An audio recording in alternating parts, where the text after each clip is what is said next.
Fear is something we all experience, both in our outer lives and within our minds. Outwardly, we fear losing our jobs, not having enough money, or being rejected by others. Inwardly, we fear failure, loneliness, death, or not being loved. These fears shape our thoughts and actions, often without us realizing it. Fear limits our freedom, darkens our minds, and makes us act in ways that are harmful to ourselves and others. It creates violence, pushes us to follow authority blindly, and forces us to seek comfort in things that ultimately do not free us. To truly understand ourselves, we must deeply examine fear, where it comes from, and how we can be free of it. One of the most important things to realize is that fear has its roots in thought. Thought creates fear when it projects itself into the future or clings to the past.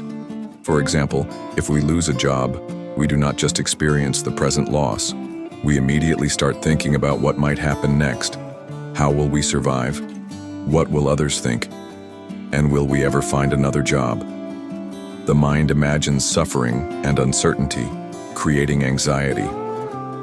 Similarly, if we have been hurt in a past relationship, we carry that pain with us and fear that it will happen again. We might hesitate to trust someone new because thought reminds us of past betrayals. Fear is always related to time.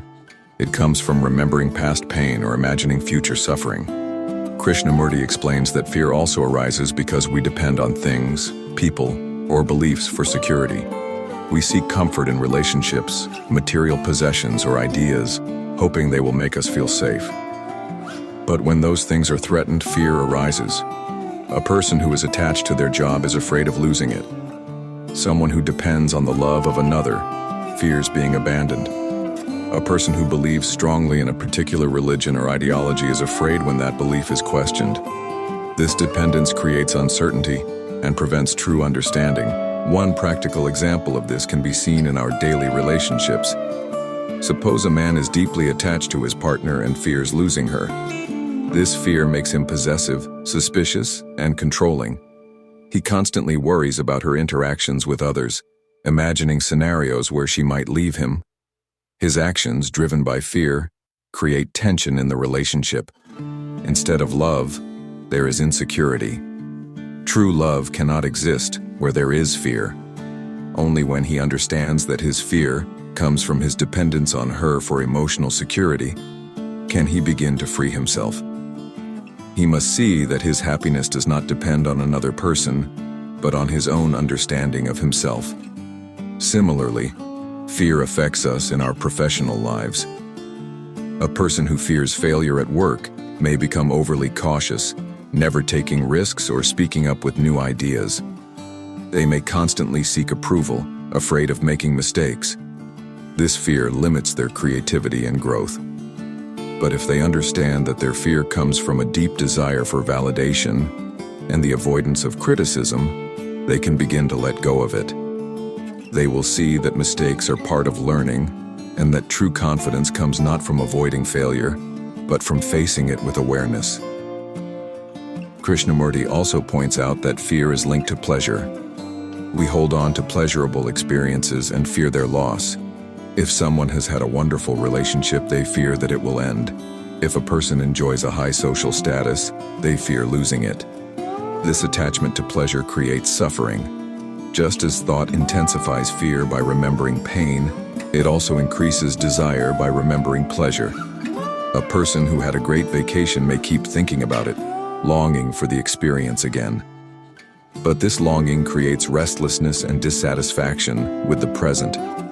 True freedom means being fully present without clinging to past pleasures or fearing future losses. Another important insight is that fear dulls the mind. When we are afraid, our thinking becomes clouded. We act impulsively, trying to escape fear rather than understanding it. This is why many people turn to distractions, entertainment, addictions, religious rituals, or authority figures who promise security. But escaping fear does not end it. It only strengthens it. For example, a person who fears loneliness may constantly seek company, jumping from one relationship to another. But because they never face their fear directly, it remains with them, hidden beneath temporary distractions. Krishnamurti suggests that the only way to end fear is through complete attention. When we fully observe our fear without trying to escape or suppress it, something changes. Suppose someone is afraid of public speaking. Instead of avoiding it, they must observe their fear without resistance. They must feel the nervousness, the racing heart, and the self-doubt without labeling it as good or bad. In this state of complete attention, there is no observer separate from the fear. There is only the experience itself. In this moment of intense awareness, fear loses its grip. To be free of fear, we must also understand the self. The self is the root of all fear because it is a creation of thought. Thought says, "This is me, my experiences, my achievements, my beliefs." But this me is just a collection of memories. It is not a fixed entity. When we realize that the self is an illusion, fear naturally dissolves. Imagine a person who is deeply identified with their social status. If their status is threatened, they feel fear because they believe they are losing something real. But if they see that this identity is just a mental construct, the fear disappears. They no longer cling to something that was never truly theirs. Krishnamurti's teachings encourage us to question everything we have assumed about fear and ourselves. He challenges us to observe our fears directly, without escaping into explanations or justifications. This requires deep self-inquiry, not intellectual analysis but actual observation in daily life. Every moment of fear becomes an opportunity to understand ourselves better. Instead of saying, "I am afraid of losing my job," we can ask, "What is this fear? Where does it come from?" This inquiry, when done with full attention, reveals the nature of fear and ultimately the possibility of being free from it. True freedom is not the absence of fear, but the complete understanding of it. When we see fear for what it is, just a movement of thought, then it loses its power over us. We no longer act out of fear but from clarity and intelligence. This is what it means to live with real awareness. It is not about suppressing fear or pretending it does not exist, but about seeing it fully, without resistance.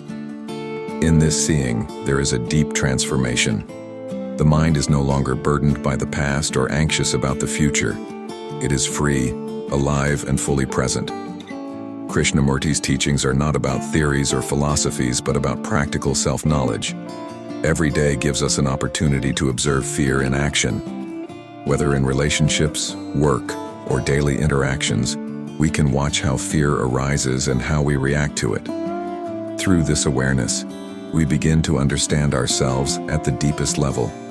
And in that understanding, there is the possibility of true inner freedom, a life without the burden of fear, of